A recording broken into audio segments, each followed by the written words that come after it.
Estamos iniciando mais um programa Nosso Direito, que tem a proposta de debater temas de interesse da nossa sociedade. O programa Nosso Direito é produzido pela TV Uniara, em parceria com o curso de Direito da Uniara, e vai ao ar no canal 55 da TV Aberta. Hoje temos aqui a grata satisfação de receber a ilustre visita do auditor fiscal, vice-presidente da Anfip. Depois vou pedir para o Dr. Floriano dizer o que é a Anfip.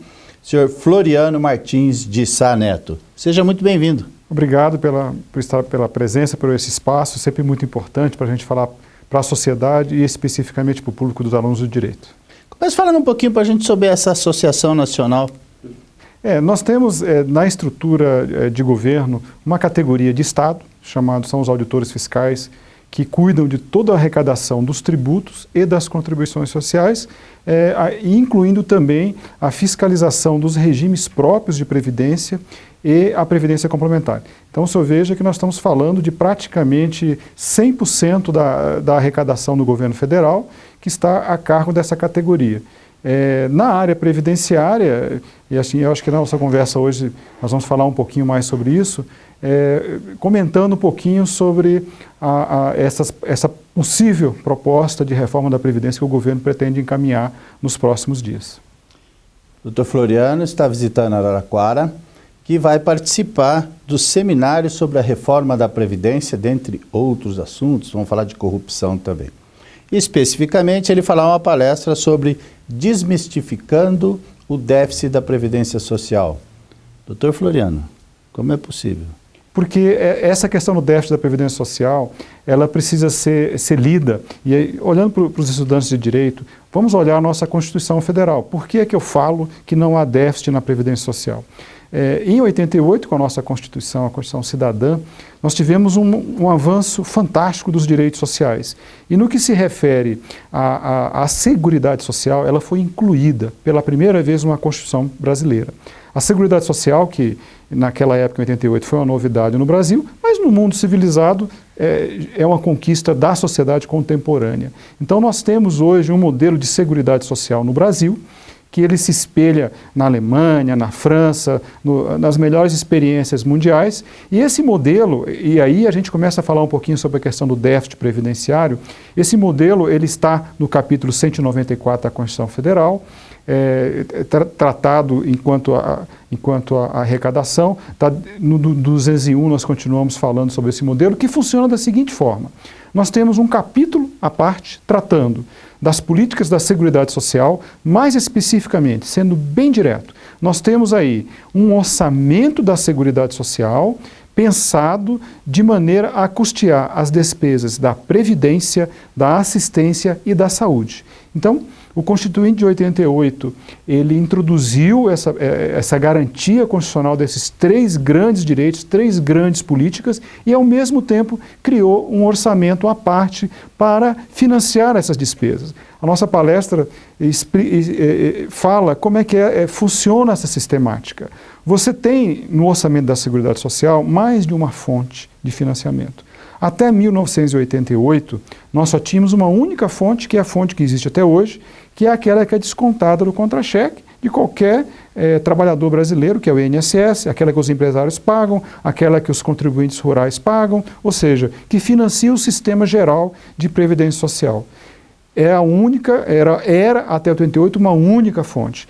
Depois de 88 nós tivemos, como o sistema ia ser aumentado, o sistema ia ser universalizado, nós tivemos o acréscimo de outras fontes. E aí que começa a nossa discussão. Quando se fala em déficit da Previdência Social, a conta funciona da seguinte forma: se pega uma única fonte de receita e se compara com a despesa com os benefícios previdenciários.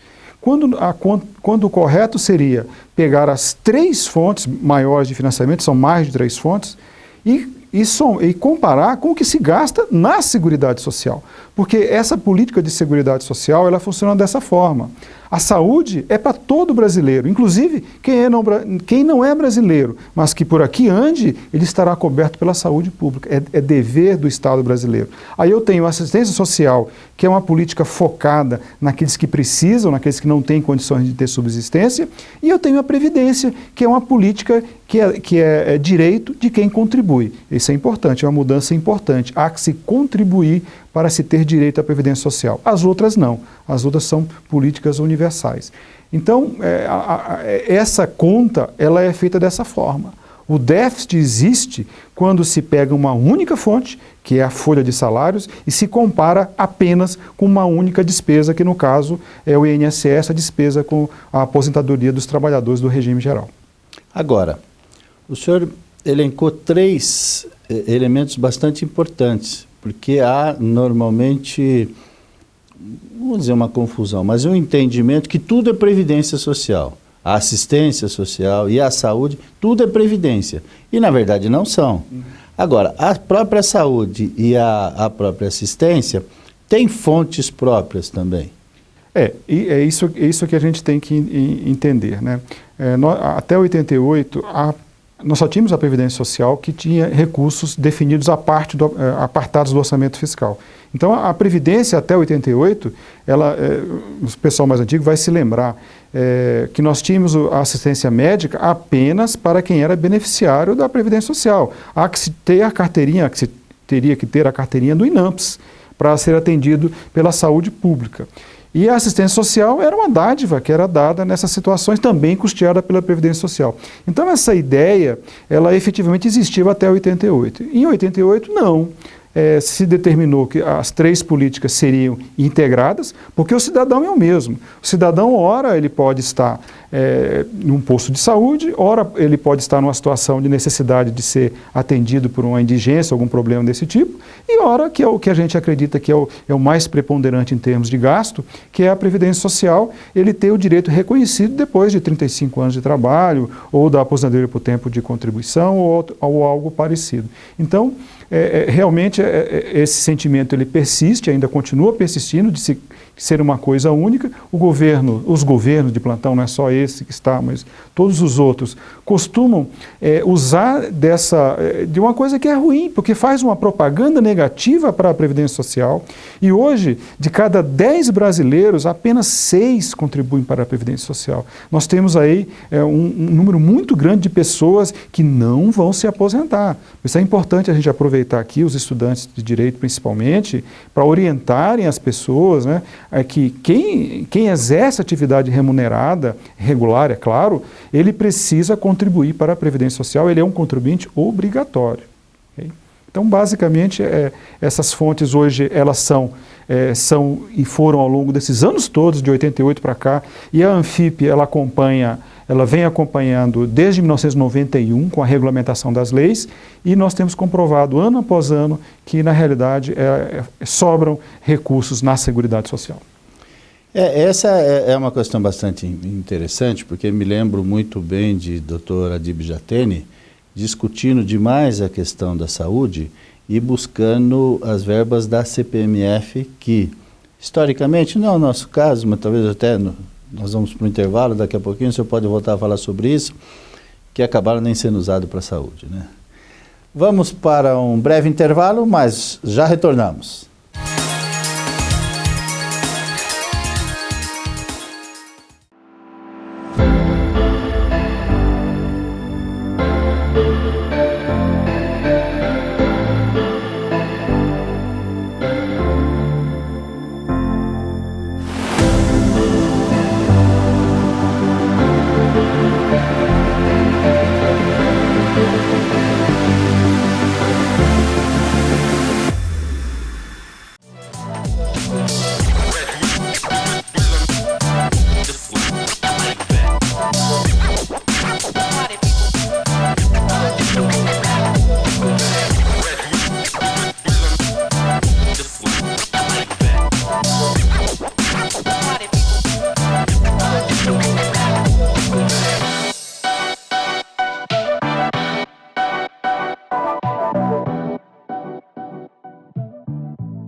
Estamos retornando com o programa Nosso Direito, hoje com a ilustre e grata satisfação de recebermos aqui o auditor fiscal, presidente da ANFIP, o doutor Floriano Martins de Sá Neto.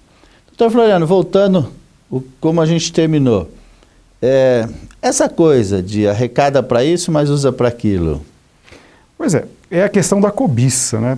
A Seguridade Social, ela foi uma política que ela deu certo, ou seja, no ponto de vista de arrecadação.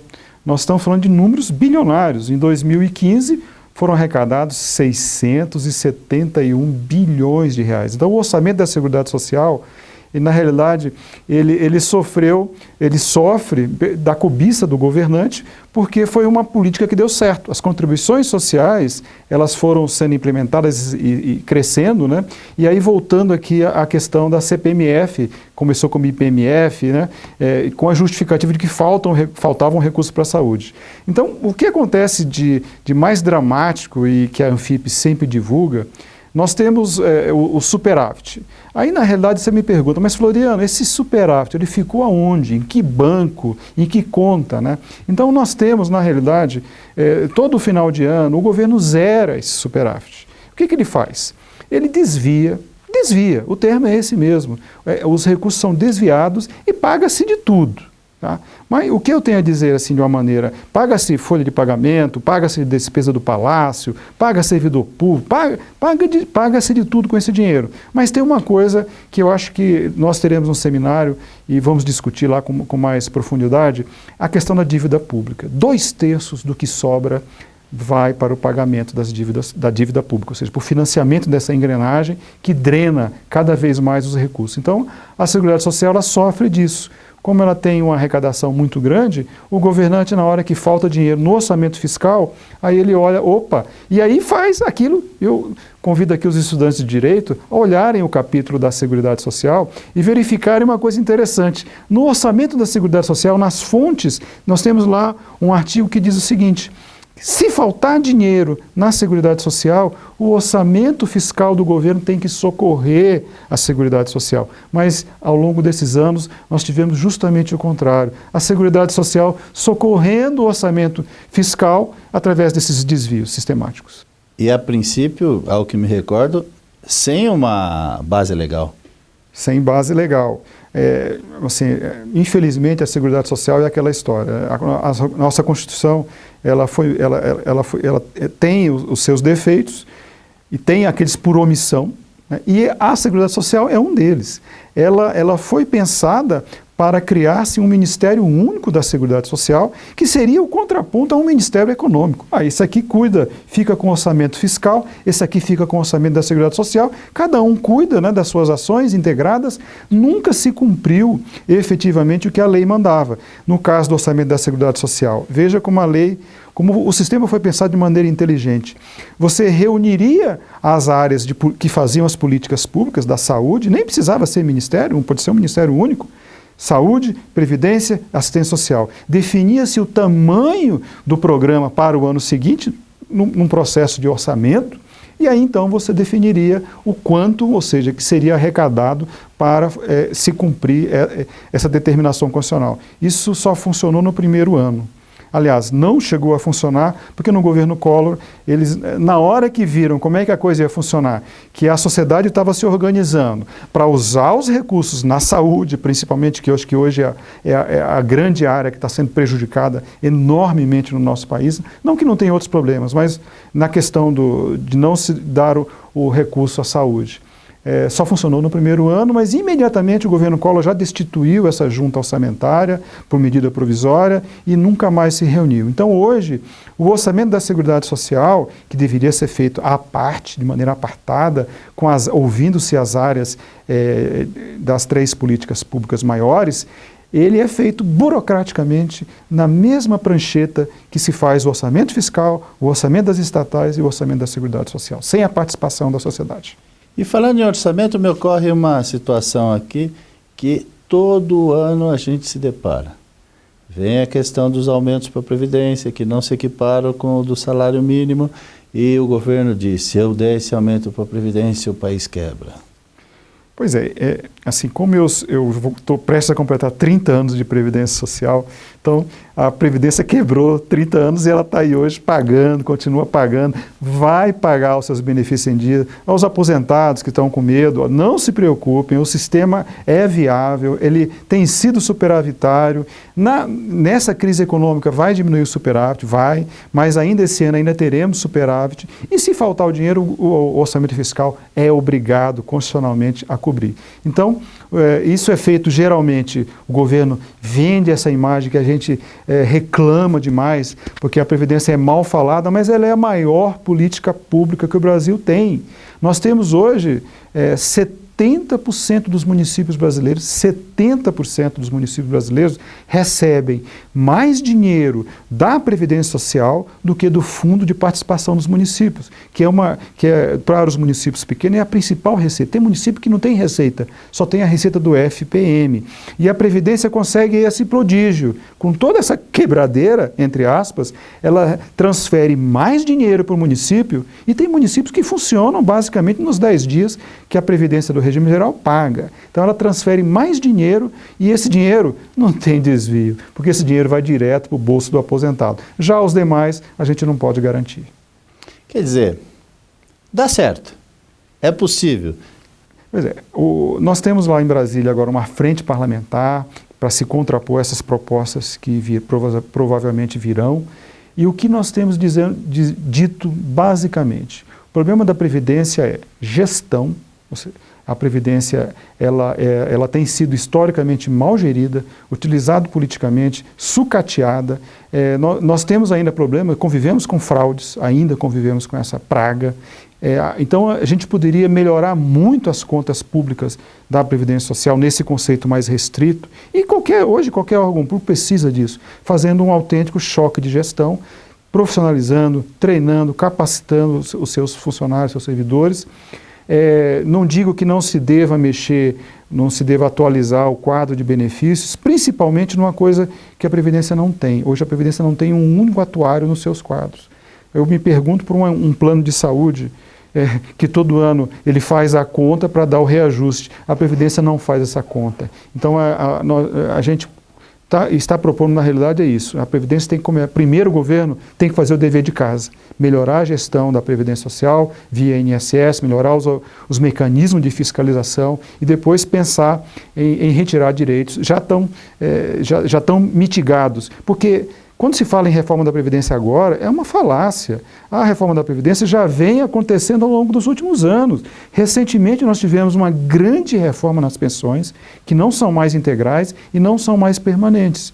Tivemos, por exemplo, seguro-desemprego, que também a gente pode ser considerado um benefício de natureza previdenciária, também uma grande reforma. Então as reformas vêm acontecendo e vimos assim, com muita preocupação essa discussão assodada, de querer, por exemplo, igualar a idade da mulher com o homem para a aposentadoria, ou então de mexer com a aposentadoria do trabalhador rural.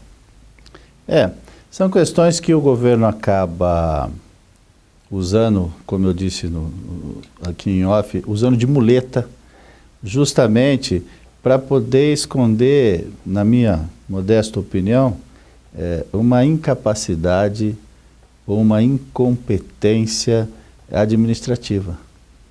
E, na verdade, até para poder utilizar o próprio recurso, que é da Previdência, mas não na Previdência, para cobrir, para zerar no final do ano.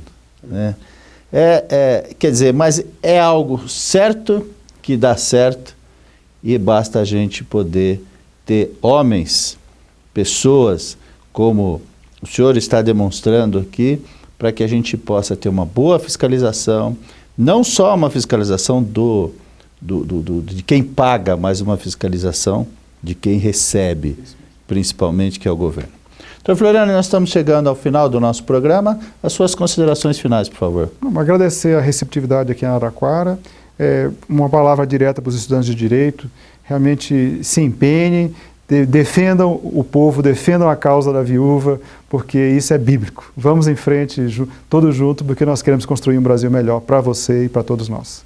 Nós queremos agradecer demais ao doutor Floriano, ele que está sendo trazido aqui pelo Sindifisco, que é a Delegacia Sindical de Araraquara, a quem rendo todas as nossas homenagens aqui da Uniara. Já é o 2º ano que fazemos esse seminário sobre Previdência e diversos temas que vão abranger a Previdência. O nosso grande abraço ao pessoal do Sindifisco e quero particularmente agradecer demais a presença do Dr. Floriano aqui no nosso programa Nosso Direito, que se encerra nesse momento, mas nos vemos a semana que vem. Até logo.